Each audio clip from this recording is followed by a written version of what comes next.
Hello and welcome to scenic Brookwood Farm here in the Blue Hills Reservation. It's maple sugaring time here in New England, and here at Brookwood Farm we have a number of beautiful maple trees that line Maple Lane.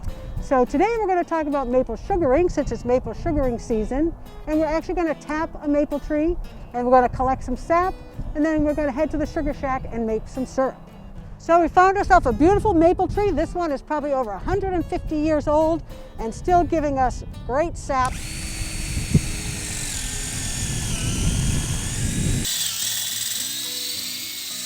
And already you can see sap flowing out of the hole that I just drilled.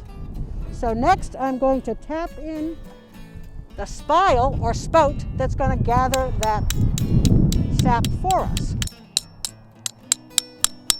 I've made that hole at a slight upward angle to help the sap to flow out. And here is our bucket. So we just hang that on the hook.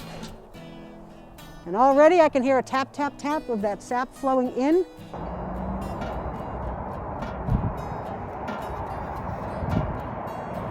You're going to come around and collect this daily.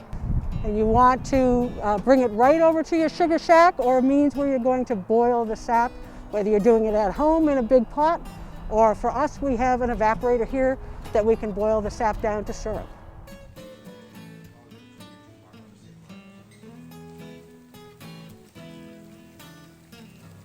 Welcome to the sugar shack. Once we collect the sap outside, we pump it up and filter it in our big holding tank.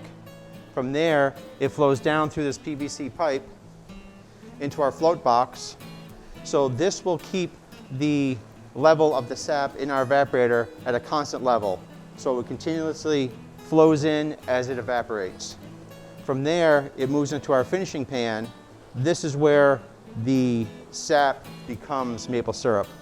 And then, when it's ready, we pour off. So we have to stoke our evaporator probably about every 15 to 20 minutes. It burns a lot of wood.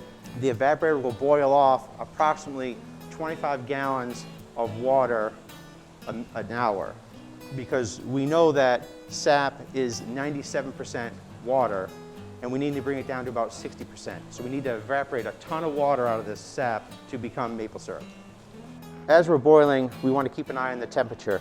We want to make sure our temperature is around 219 degrees. That's the point where the sap becomes syrup. This is called a hydrometer. We want to make sure the level of sap is between these two red lines.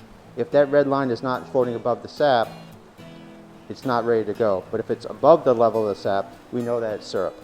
Bring it over here to our filtering station where we filter it again.